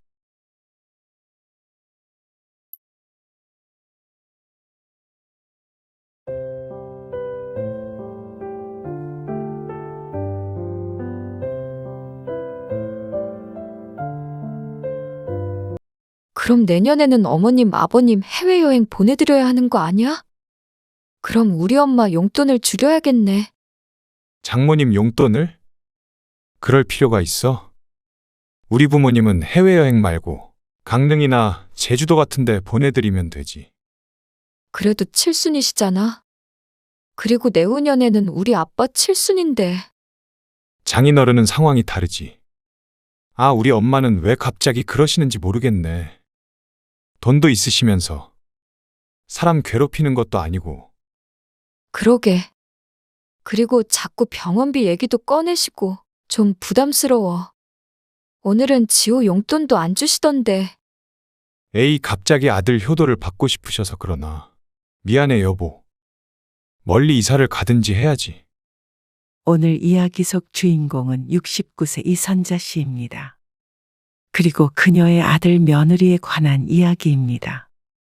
이 씨는 아들과 며느리가 나누는 대화를 우연히 듣고는 가슴이 뜨겁고 심장이 벌렁거렸습니다. 평생을 바쳐서 아낌없이 키운 아들이지만 결혼 후에는 부모에게는 땡전 한 푼 쓰는 것도 아까워했던 아들입니다. 만약 처가에까지 그랬다면 억울하지는 않았습니다. 처가 식구들은 장가 안 간 처남까지 살뜰하게 챙기는 아들이 제 부모에게만 짠돌이처럼 구는 것이 참 서운했습니다. 돈 가지고 불만을 표시하면 사람이 옹졸해 보일 듯해서 참은 게 10년이었습니다. 하지만 부모가 나이 들어 돈 들어갈 일이 생기자 거리를 두다 못해 매정하게 내쳐버리는 아들을 보며 이 씨는 피눈물을 흘렸습니다. 그렇다면 이 씨 부부도 더 이상 아들에게 퍼주기만 하는 관계는 사양이었습니다. 아들이 며느리가 부모에게 10원 한 장도 못 쓰겠다길래 이 씨도 똑같이 해주었더니 아들은 연을 끊자는 것이냐며 분노했습니다. 그동안 자신들이 부모에게 어떻게 했는지는 잊은 듯 했죠. 하지만 이 씨도 더 이상은 자식에게 호구 같은 부모가 되고 싶지 않았습니다. 이 씨 부부는 장사를 하다가 5년 전에 은퇴해서 노후를 보내고 있었습니다. 주연이랑 결혼하려고요. 10년 전 아들이 결혼하겠다는 여자친구는 아들보다 4살 어렸고 3년간 교제해왔다고 했습니다. 그런데 주연이 부모님께서 결혼 자금은 도와주기가 좀 힘드신 모양이에요. 그 당시엔 이 씨 부부도 고민이었습니다. 데리고 온 예비 며느리는 어여뻤지만 집안 사정이 좋지 못했고 본인도 취직을 못해서 아르바이트를 하고 있던 상황이었습니다. 주연이 나이가 좀 어리다 보니까 부모님께서 반대하셨는데. 허락을 못 받은 거야? 아니요. 허락은 하셨어요. 근데 걱정은 좀 돼요. 아무래도 경제적인 부분도 있으니까. 그 당시 며느리의 나이가 26이었습니다. 결혼하기에는 다소 이른 나이였습니다. 가진 것 하나 없는 사람과 결혼하면서도 아들이 꼭 죄인이라도 된 것 같은 기분에 이 씨도 탐탁지 않았던 적이 있었습니다. 하지만 아들이 그렇게 좋다는데 경제적인 문제로 갈라놓을 수는 없었습니다. 그래, 그럼 엄마 아빠가 지분해 줄게. 그래도 둘이 같이 벌면 금방 자리 잡을 수 있겠지. 감사합니다. 아들은 대단한 전문직은 아니더라도 충분히 먹고 살 수 있을 만한 좋은 직장에 다녔습니다. 하지만 수도권에서 잘 먹고 잘 살려면 기반이 다져진 상태에서나 가능할 것이었습니다. 10년, 20년 월급 모아도 집 한 채 사기가 힘든 시대이니 말이죠. 그래서 그동안 아들 장가 보내기 위해서 모았던 돈을 주려고 했습니다. 이 씨 부부의 노후 자금을 제외한 거의 모든 재산이었죠. 아들 키우면서 남편과 함께 상의해서 아끼고 아껴가며 마련한 자금이었습니다. 근데 이 동네에서 살 수 있는 매물이 별로 없어요. 아들의 직장은 이 씨의 집 근처였습니다. 그래서 되도록이면 근처에서 집을 사려고 했지만 요즘 이 동네 아파트 가격이 올라 예산에 맞는 금액대의 집을 찾기가 쉽지가 않았습니다. 결혼이 2달 앞으로 다가왔는데도 매물을 찾지 못하자 어느 날 남편이 말했습니다. 우리가 조금 작은 데로 이사를 가고 이 집을 종민이 주자고. 우리 집을? 그래. 우리는 동네 상관없이 갈 수도 있고 넓은 집은 필요도 없잖아. 듣고 보니 남편의 생각도 나쁘지 않은 것 같았습니다. 그리고 아들에게 의사를 물었을 때 아들은 더 좋아했습니다. 이 씨 부부는 30분 떨어진 동네로 이사를 갔고 아들은 그해 가을에 결혼을 했습니다. 그리고 지금까지 약 10년간 이 씨는 아들에 대해 새로운 면을 많이 보게 되었죠. 지난 추석쯤이었습니다. 저희 왔어요. 추석 명절이 되기 이틀 전 아들, 며느리 그리고 손자가 이 씨네 집을 방문했습니다. 30분 거리였지만 보고 싶다고 매번 볼 수 있는 아들 가족이 아니었기 때문에 반가운 마음으로 맞았습니다. 그리고 여느 때처럼 한 상 가득 음식들을 차려놓았죠. 추석 이틀 전에 아들 가족이 온 것은 이유가 있었습니다. 그래서 모레 출발하는 거야? 네. 새벽 일찍 나가요. 그래, 재미있게 다녀와. 우리 지호도 좋겠네. 해외여행 가서. 짱 좋아요. 추석에는 처가 식구들과 태국 여행을 가기로 했기 때문에 조금 일찍 이 씨네 집에 방문한 것이었습니다. 근데 사돈 총각도 간다고? 당연히 처남도 데리고 가야죠. 며느리 남동생이 29이었는데 아직 장가를 안 갔습니다. 그래서 꼭 이렇게 처가 식구들과 어디를 갈 때면 챙겨서 가는데 해외여행도 마찬가지였습니다. 하지만 이 씨가 서운한 것은 이것이었습니다. 우리도 좀 데리고 가. 아들은 처가 식구들과 1, 2년에 한 번씩은 여행을 가는 듯 했습니다. 해외여행은 이번이 처음이었지만 국내라도 꼭 안 사돈, 바깥 사돈, 사돈 총각까지 모두 데리고 갔죠. 그런데 이 씨와 남편은 예외였습니다. 엄마 아빠는 두 분이서 다니시면 되죠. 직접적으로 말은 안 해도 이 씨 부부는 여력이 있으니 알아서 가라는 뜻인 듯 했습니다. 그 와중에 아들은 며느리를 힐끗 보았습니다. 저희만 가서 죄송해요. 아니야. 그냥 해본 소리야. 며느리의 말에 이 씨가 고개를 저었습니다. 진담을 조금 섞어서 말했지만 부담을 주고 싶었던 것은 아니었습니다. 자, 이거 지호 받아. 감사합니다. 아들 며느리가 저녁을 먹고 일어서자 이 씨가 가방에서 봉투를 꺼내서 손자에게 건넸습니다.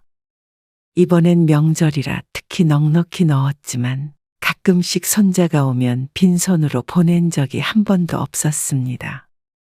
반면에 아들은 늘 빈손으로 왔다가 두 손 가득한 상태로 돌아갔습니다. 그리고 여행을 다녀와도 선물 한 번 사온 적이 없었죠. 그런 사소한 것들이 10년 정도 쌓이니 이 씨도 조금 서운한 마음이 들었습니다. 내가 원해서 줬으면 서운해하지도 말아야 한다는 것은 머리로는 알고 있었지만 사람인 이상 그런 마음이 안 들 수는 없었죠. 그리고 이런 일은 비일비재했습니다. 한 달쯤 지난 어느 날이었습니다. 아들에게서 연락이 왔습니다. 오늘 다 같이 축구 경기 보러 가기로 했는데요. 축구? 여기 옆에 경기장? 네, 맞아요. 저희 가족이랑 처남이랑 같이 보러 가거든요. 근데 시간이 7시 반이라 조금 애매하기도 하고 주차도 힘들고 해서요. 엄마 집에 가서 저녁 한 끼 먹을까 하고요. 차도 좀 세워두고. 사돈 총각이랑 같이? 네, 괜찮으시죠? 알았어. 밥 차려 놓을게. 이 씨가 사는 집 바로 옆에는 월드컵 경기장이 있었습니다. 갑작스럽게 방문한다는 소식을 듣고 이 씨는 급하게 마트에 다녀왔습니다. 아들 부부뿐만이 아니라 사돈 총각까지 온다니까 아무래도 밥상이 신경 쓰였습니다. 안녕하세요. 아이고, 어서 와요. 축구 보러 가기로 했다고요? 네. 실례하겠습니다. 실례는요? 어서 앉아요. 인원이 많아서 거실에 큰 상을 펴서 차렸습니다. 다 같이 둘러서 이야기꽃을 피우며 식사를 했죠. 근데 매형 차 트렁크 쪽에 찌그러진 게 원래 있던 거죠? 아, 그거는 전부터 있었어. 이제야 봤어요. 전 또 제가 한 줄 알고요. 아들과 사돈 총각이 나누는 대화에 귀를 기울였습니다. 그런데 계속 듣고 있자니 왠지 모를 위화감이 들었습니다. 아, 종민이 네가 차를 준 거야? 이 씨가 아들을 향해 묻자 사돈 총각이 대신 대답했습니다. 아, 예. 작년에 저 취업 기념으로 매형이 선물해 주셨어요. 그런데 트렁크 쪽이 찌그러진 아들의 차라면 아, 그거 엄마가 주셨던 거거든. 정말요? 그건 원래 이 씨의 차였습니다. 덕분에 잘 쓰고 있어요. 아, 예, 그래요. 아, 여보. 치킨 시켰지? 응. 여기로 시켰어. 이 씨는 사돈 총각에게 애써 웃어 보였습니다. 아들도 더는 말을 보태지 않고 화제를 바꿨습니다. 그 이유가 짐작이 갔습니다. 1년 전에 아들이 사정사정 하길래 준 것이었습니다. 며느리 차가 고장이 나서 돈이 많이 든다며 달라고 했는데 이 씨가 처음에 거절하자 60대가 넘어서는 운전을 하면 큰일이 난다며 어찌나 닥달을 해대던지 거의 강탈해가는 수준이었는데 그게 사돈 총각의 손에 가 있을 줄은 꿈에도 몰랐습니다. 종종 잘 타고 있냐고 물으면 그렇다는 대답만 들었었는데 사돈 총각 얘기를 들어보면 이 씨가 준 뒤로 바로 사돈 총각에게 넘어간 듯 했습니다. 하지만 이미 준 차 가지고 따지기도 그렇고 사돈 총각도 있는 앞에서 꺼낼 말도 아닌 듯해서 이 씨도 바뀐 화제에 맞장구 쳤습니다. 지금 치킨도 먹게? 아니요. 이제 축구 시간 다 됐는데요. 축구장에서 먹으려고 그러죠. 치킨을 사가도 되는 거야? 네. 다 돼요.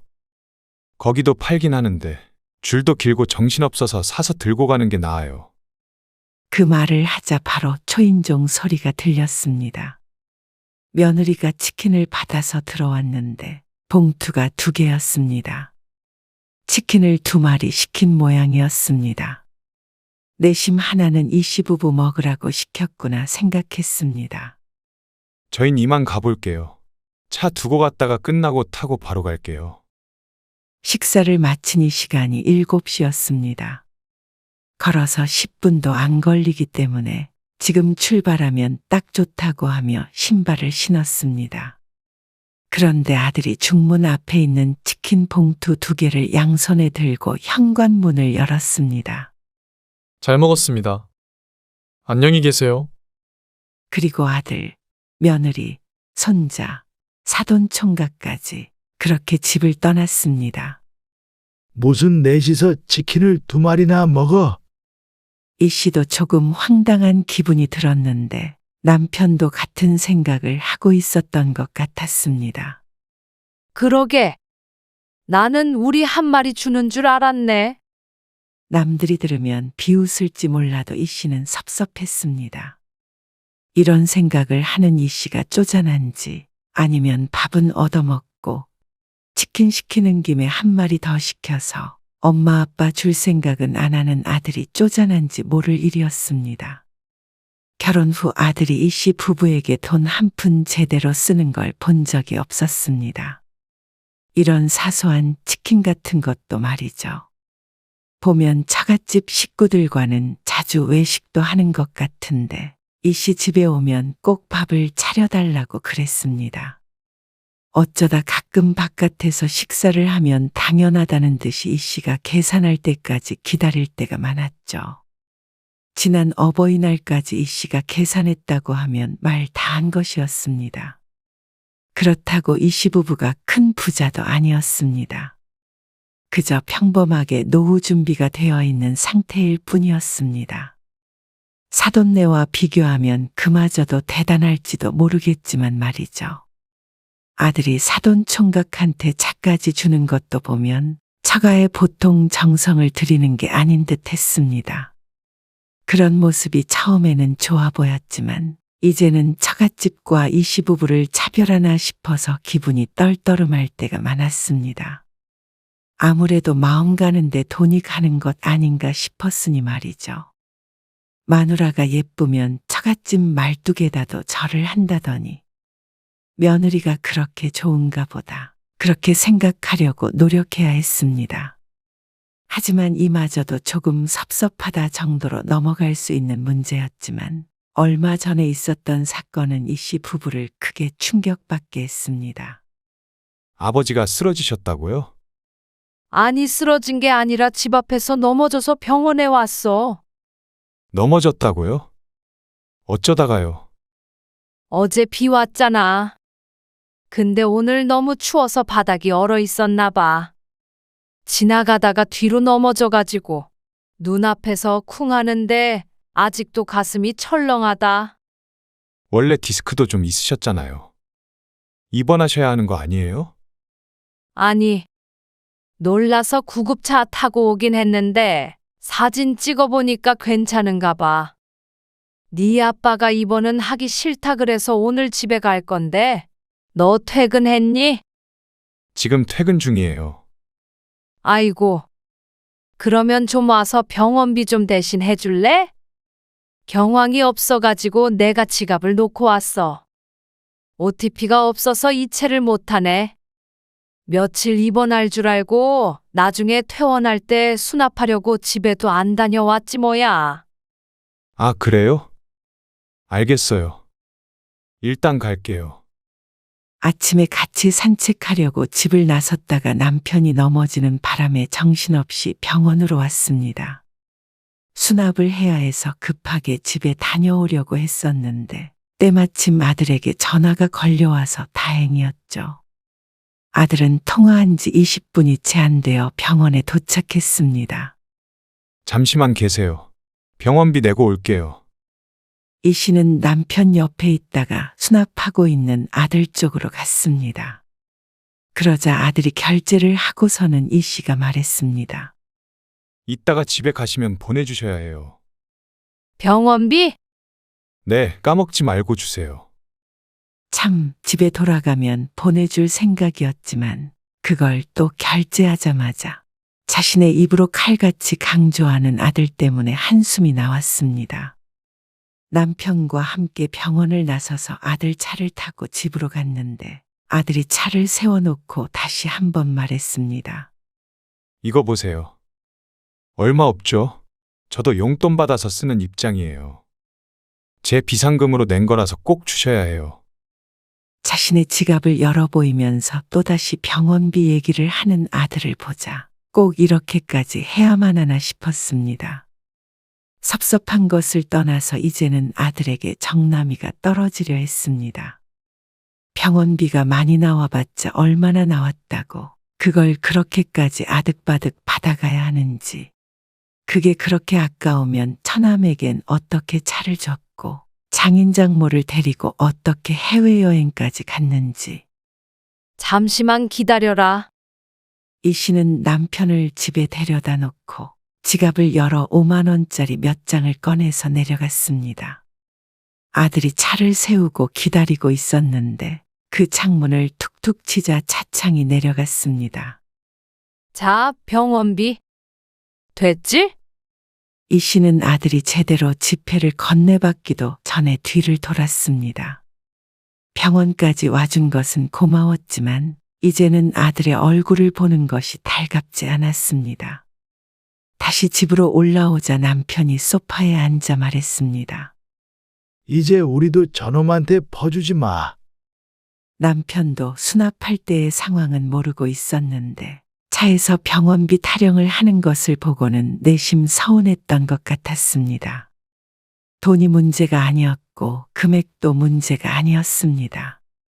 이 씨 부부에 대한 아들의 마음을 확인한 듯한 기분이 들었습니다. 과연 사돈의 병원비였다면 돌려받았을까? 어쩐지 절대 아닐 듯 했습니다. 퍼주는 사람 따로 받는 사람이 따로 있었죠. 그게 물론 사돈 잘못은 아닐 것이었습니다. 그저 아들이 부모에게 쓰는 돈을 아까워하는 것일 뿐이었습니다. 그게 치킨이나 밥값이 아닌 병원비라 그런지는 몰라도 그날따라 더 싱숭생숭해서 쉽게 잠 못 이루지 못했습니다. 이 씨는 남편의 말대로 이제는 아들에게 퍼주는 것을 그만둬야겠다는 생각이 들었습니다. 아무것도 퍼주지 않으면 서운해질 일도 없을 테니 말이죠. 그런데 이 씨의 칠순을 한 달 정도 남긴 어느 날이었습니다. 엄마, 드릴 말씀도 있고 해서요. 오늘 좀 갈게요. 저녁도 먹고요. 혼자서? 아니요, 지호 엄마랑 지호랑 같이 가죠. 닭도리탕 같은 게 먹고 싶은데. 그럼 닭도리탕 하는 식당으로 가. 식당이요? 그래. 재료도 없고 사 먹고 말어. 아들네 가족 온다고 또 급하게 장봐와서 진수성찬 차리는 일도 그만두기로 했습니다. 그러자 아들은 조금 당황한 듯 했습니다. 이 씨가 먼저 바깥에서 먹자고 한 적도 없었고 이렇게 반갑지 않은 기색을 보인 적도 없으니 말이죠. 그날 바로 병원비를 주었던 것도 돈을 받아 기분 좋을 뿐 이 씨의 기분이 어떤지는 관심이 전혀 없었던 것 같았습니다. 이 씨는 남편과 함께 식당에서 아들네 가족을 만났습니다. 엄마 칠순 때문에요. 그래도 칠순인 줄은 아는 게 다행이다 싶었습니다. 잔치 같은 거는 좀 번거롭잖아요. 요즘에는 다들 안 하는 추세고요. 그래서 이렇게 같이 모여서 좋은 데서 식사 함께 하는 게 어떨까 해서요. 다른 때 같았으면 알았다고 하고 말았을 텐데 이 씨는 다른 대답을 들려줬습니다. 엄마 아빠도 여행 가고 싶은데 해외로? 네 아빠 칠순 때도 밥만 먹었잖아. 해외여행이요? 그래. 네 말대로 요즘엔 다들 잔치 안 하고 여행 간다더라. 효도 여행. 이 씨는 효도여행이라는 말을 무척 강조해서 말했습니다. 사실 처음엔 가벼운 마음으로 운을 띄웠던 건데 아들의 반응에 기분이 팍 상했습니다. 그럼 저희가 좀 부담이 되죠. 추석에도 해외여행 다녀왔는데. 그건 너희끼리 간 거고 우리는 언제 가본 적이나 있니? 그건 다음에요. 근데 갑자기 웬 해외여행이에요? 여행 별로 안 좋아하시면서. 여행 안 좋아하는 사람이 어디 있어? 돈 아까워서 못 간 거지. 그러자 골치 아픈 듯이 인상을 쓰는 아들. 식사 자리가 어색해졌습니다. 저 화장실 좀 다녀올게요. 며느리가 자리에서 일어났고 몇 분쯤 흐르자 아들도 일어났습니다. 저도 화장실 좀 다녀올게요. 거의 다 먹은 상황에서 화장실에 가서 오지 않는 아들 며느리. 이 씨는 계산하지 않고 앉아서 기다렸습니다. 그런데 자리를 뜬 지 10분이 다 돼가는데 둘 다 깜깜무소식이었습니다. 화장실에서 뭐 하는 거야? 얼른 가자. 남편도 식사 자리가 유쾌하지 않았는지 어서 돌아가고 싶은 눈치였습니다. 이 씨는 아들을 찾아서 밖으로 나가서 건물 뒤로 돌았습니다. 벽면엔 뒤쪽에 화장실이 있다고 화살 표시가 되어 있었습니다. 그럼 내년에는 보내드려야 하는 거 아니야? 나중이라고 했으니까 내가 알아서 할게. 신경 쓰지 마. 어쨌거나 보내드리긴 해야 된다는 거잖아. 그럼 엄마 용돈을 줄여야겠네. 장모님 용돈을? 그럴 필요가 있어? 우리 부모님을 해외여행 말고 강릉이나 제주도 같은데 보내드리면 되지. 그래도 칠순이시잖아. 그리고 내후년에는 우리 아빠 칠순인데. 장인어른은 상황이 다르지. 아, 우리 엄마는 왜 갑자기 그러시는지 모르겠네. 돈도 있으시면서 사람 괴롭히는 것도 아니고. 그러게. 그리고 자꾸 병원비 얘기도 꺼내시고 좀 부담스러워. 오늘은 지호 용돈도 안 주시던데. 에이, 갑자기 아들 효도를 받고 싶으셔서 그러나. 미안해, 여보. 차라리 우리가 멀리 이사를 가든지 해야지. 왜 엄마는 사람 마음을 불편하게 하는지 모르겠다. 고장 여행 얘기 한 번 꺼냈다가 이렇게 뒤에서 욕을 먹을 줄은 몰랐습니다. 이 씨 부부가 해준 것은 눈꼽만큼도 생각하지 않고 그저 자신들 지갑 열리는 것만 중요한 듯한 아들 부부. 그것도 사돈과는 대우가 하늘과 땅 차이였습니다. 남들은 더 많이 도와주는 부모를 가깝게 모신다던데 이 씨는 너무 억울했습니다. 이 씨는 굳은 표정으로 자리로 돌아왔습니다. 그리고 아들 며느리가 올 때까지 계산하지 않고 있다가 아들이 돌아오자 말없이 남편을 데리고 식당을 나섰습니다. 뒤늦게 계산하고 나온 아들이 무언가 이상한 낌새를 느꼈는지 머뭇거리며 물었습니다. 모셔다 드릴까요? 이 씨는 그것도 거절하고 택시 타고 돌아가고 싶었지만 아들의 차에 올라탔습니다. 남편도 말이 없고 이 씨의 표정도 굳어있자 차 안은 무거운 침묵이 흘렀습니다. 종민아, 아빠가 이번에 디스크 수술을 하려고 하거든. 디스크요? 아들이 백미러를 통해 뒤를 힐끔거리며 대답했습니다. 그래, 너도 알지? 아빠 허리 안 좋은 거. 저번에 넘어지셔서 더 안 좋아져서 말이야. 근데 수술비 좀 보태줄 수 있어? 이 씨는 이 말을 하려고 아들 차를 탔습니다. 남편도 의아한 표정으로 이 씨를 쳐다보고 있었습니다. 수술 이야기는 처음 듣는 것이기 때문이었죠. 수술비가 없으세요? 엄마 아빠가 돈이 어딨니? 너 집 주고 우리도 집 사서 이사하느라 돈도 다 썼지. 모아둔 돈도 있으시잖아요. 진작에 썼지. 일 안 한 지가 몇 년인데? 그러자 아들은 당황스러워 보였습니다. 이제는 백미러를 통해서 이 씨가 아닌 며느리를 바라보았습니다. 아니, 그러면 뭐하러 거기로 이사를 가셨어요? 더 작은 데로 가시던가 아니면 지방으로 가시던가 하셨어야지. 벌써 병원비 들면 앞으로 어떻게 하시게요? 그럼 그 집을 팔고 작은 데로 가세요. 집만 있으면 뭐해요? 그 말에 이 씨는 마음을 정했습니다. 집 앞에 도착하자 이 씨는 대답 없이 차에서 내렸고 한동안 아들에게서는 연락이 오지 않았습니다. 가끔씩 밥 먹으러 오기도 하고 그러더니 그마저도 뜸했습니다. 경제적 부담을 주니 멀어지는 것을 보니까 아들의 마음을 확실히 알 것 같았습니다. 그래서 이 씨는 남편과 상의를 해서 얼마 뒤 아들에게 전화를 걸었습니다. 그때 차에서 네가 한 말을 생각해봤는데 네 말이 맞는 것 같아. 무슨 말이요? 짐 얘기요? 그래. 노후에 병원비 많이 들고 그러면 돈이 있어야 하잖아. 우리가 그 생각을 못하고 집을 덜컥 샀네. 그래서 팔아야겠어. 아, 작은 데로 가시게요? 아들이 어쩐지 반가운 듯한 목소리로 대답했습니다. 아니, 너희가 살고 있는 그 집 말이야. 그거 팔려고. 그걸 팔아야 돈이 더 되지. 그러자 휴대폰 너머로는 아들의 숨소리만 들려왔습니다. 아들의 대답을 기다리지 않고 이 씨가 말했습니다. 이사할 날짜는 어느 정도 주면 되니? 한 달이면 돼? 아니, 도대체 아까부터 무슨 말씀을 하시는 거예요? 이 집에서 나가라고요? 네가 그랬잖아. 집만 있으면 뭐 하냐고. 그래서 네 아빠랑 곰곰이 생각을 해봤는데 틀린 말이 아니더라고. 아니, 그러면 엄마 아빠 집을 팔아야지. 왜 저한테 주셨던 집을 판다는 말씀이세요?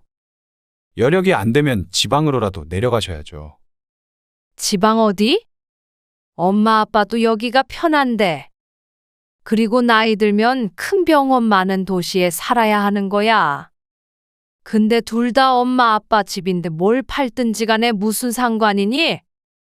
이건 제 집이죠. 아니지. 네가 살고 있는 내 집이지.